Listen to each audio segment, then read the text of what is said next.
in all of that, I discovered Scientology didn't work. I discovered Scientology has no effect whatsoever. Here I am working with people in the community, and they are just doing the most incredible work. They're intelligent, they're thinking. I had to read quite a bit of sociology in order to try and learn the language. I was appointed to, actually, I got myself onto the DCS board, which was actually deciding what projects it would support. And the aim was that I would actually get on that board and forward Scientology agenda. Particularly, we wanted the government to help us to buy, I think it was a £10 million building, the old Lloyd's Bank building, and use it as a central to Scientology. And that was all going very, very well. But in the process of that, I discovered it was a complete con. And that was it. And one day I looked on the internet and I found the most forbidden material, which was the esoteric level called OT3, which you're not allowed to read, you're not allowed to even know about until you reach that level in Scientology. The public Scientology, public paying Scientologists that are setting back a good 45 grand just for that level, as well as the 45 grand or 15% to get up to the prior state clear. So it's a top secret level, obviously. But then I found it online in full original text as written by Hubbard. I used to like science fiction and I've seen Flash Gordon films, and this is a very poor version of Flash Gordon. Set by 45 grand. And I said, this is crazy. And I called my brother and I said, I've got to get this stuff out here. And then that whole process began. There's adventure, landing me Cork Humanists, July 2006. Thank you very much. Yeah. 20 years ago, I picked up a book somewhere. I don't know about second-hand or in the train station, which was Scientology wasn't mentioned at all, which was full of kind of pseudo-academic stuff. Yes. Big words, explanations, a number of explanations at the bottom. And I remember reading it next to my wife in bed one night. It was part3. It was just like, this is a fraud. But it always surprised me that I think people who pick that up and say, yeah, like that, there must be pre-programmed, maybe writing for science fiction. Might explain it. Yeah, I mean, look, I spent a lot of time thinking about this. First of all, you've got to remember that a lot of us who got into Scientology were stupid young fellas, you know?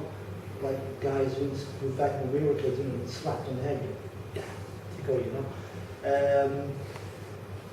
People who, and so you could probably break into a number of categories. Obviously there's people who have a very poor level of education. They don't know how to critically think, right? So they've not been through a decent education, not been through a third level of education, they've not learned to think, they've not learned to, you know, as they read, to think about what the stuff is saying. To reject authority as a source of knowledge, to reject authority and actually look at the facts themselves. Yes, correct. Yeah. Correct. Yeah. So you know, people, vulnerable people, often an awful lot of people against Scientology are very, very vulnerable people. I was definitely at the time I got very vulnerable. But on the other end, then you have crews that who strikes me as extremely clever, obviously financially successful guy. There's no way he was thinking about that. He must be cynical money maker. No. I disagree with that. I met Cruz a number of times. I think he's an arrogant prick, to be honest with you. He is a tool of Scientology. Scientology got to him when he was this young, slightly confused kid after he'd done his first movie. I think he'd done that first movie. Sorry, could you speak up? Oh, sorry, I'm sorry. Yeah, so yeah, he got it at the same time as me actually did in '86. Just having done that first film. What's it? Top Gun. Was it Top Gun? Yeah. Yeah, that was it. That What? Cocktail. Cocktail. Cocktail, yeah, might have been that. Anyway, he got in that time. He was aggressively recruited, by the way, by Scientology. They said, okay, this guy is vulnerable. He watched a couple of interviews with him. He's a bit confused. Great, let's get him. You know, it's part of the Scientology program. With a hit list of people who might be up and coming movie stars or something like that, and then they're going to get them. So they sent out Mimi Rogers to befriend him and had her divorce her husband and befriended him, married him, and got into Scientology. What Rogers was that? I think it's Mimi Rogers, yeah. And she was, I think she was an actress in her own right, actually, at the time, yeah. But that was an aggressive recruiting thing. Tom Cruise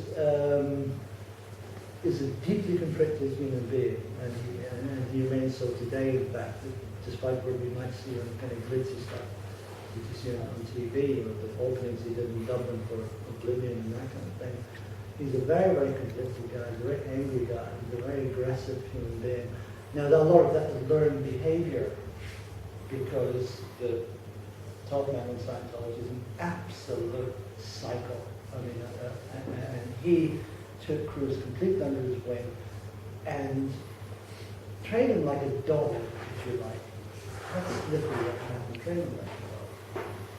So, no, again, Cruise would have been typical of the demographic that gets into Scientology, except that he had done a movie and was, already being, a rising star. But he was a very vulnerable, naive person. He had poor education level. He was dyslexic, dyslexic essentially, but he had difficult comprehending. It said that the Hollywood property is owned massively by Scientology. Yeah, it's kind of, they have a lot of property, an awful lot of property there. It's been a long Is time. that owned by Cruise? Or is it owned by... No, Scientology. So Scientology is very, very wealthy in its own right. It didn't necessarily mean Cruise as well.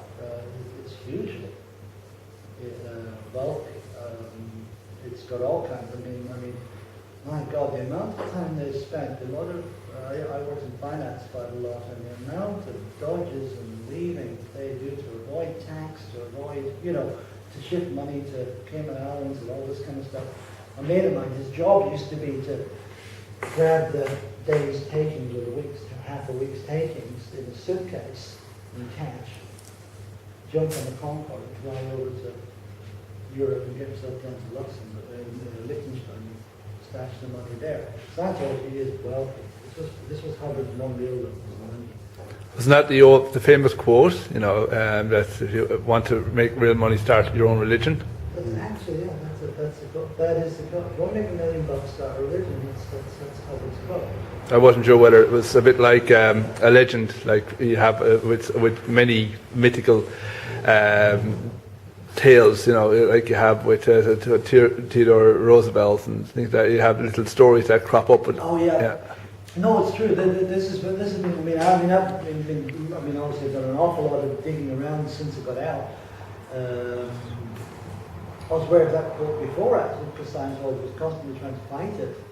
So in my capacity there as kind of a troubleshooter, it's very, very close. Of course, telling you it's all well, blah, blah, blah, blah. But later on, I've seen corroboration with people who sat with Hubbard in that sci-fi discussion group, and said, this writing stuff is not going to make me rich, I'm going to make $1 million, start a religion. And we did. I call myself a cynic now? I'm a lot more cynical than I used to be, but I think pretty much anybody who stands up there as kind of a religious leader, I'm sorry, they know what the game is, and they're playing it. I'm sorry.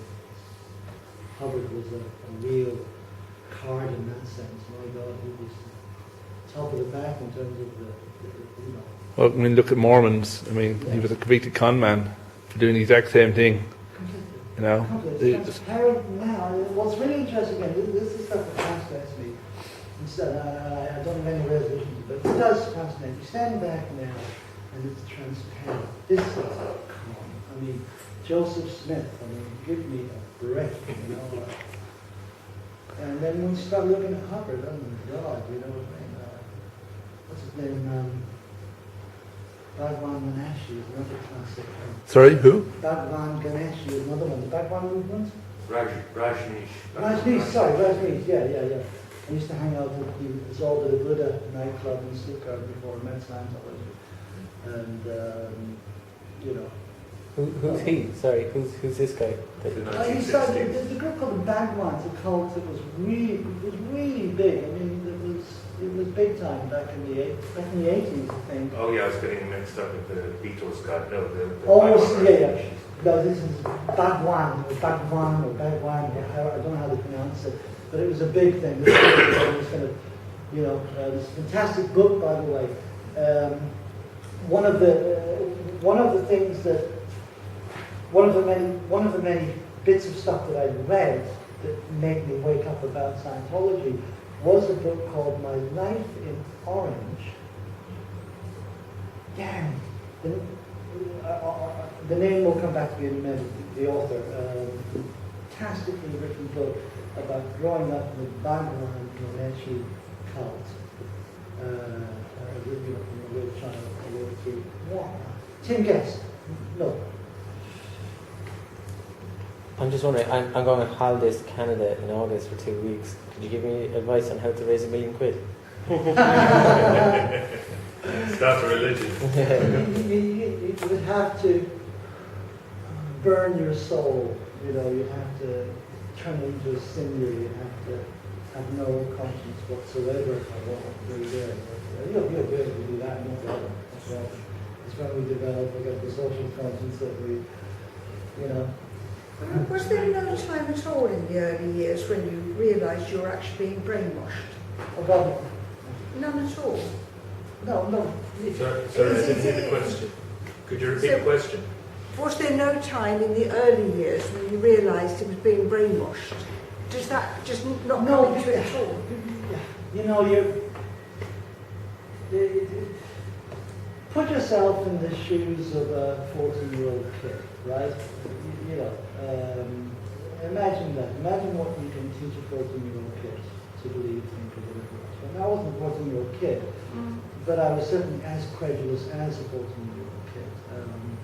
I suppose really, I mean, look, a lot of this had to do with my childhood too. A completely disastrous childhood, it was completely nightmare start to finish really. That doesn't set you up well, you know what I mean? And I guess in some way, I suppose the part of me, the emotional dependency part of me was still stuck at probably the worst period of that time, probably as a 10-year-old child, you know what I mean? So certainly that was acting. So did you sort of see it as these were people who would look after you? On some level. They'd create some sort of family for you and look after you? It was an escape from dealing with reality, to dealing with real life, you know. I mean, a kid has been through what I've been through.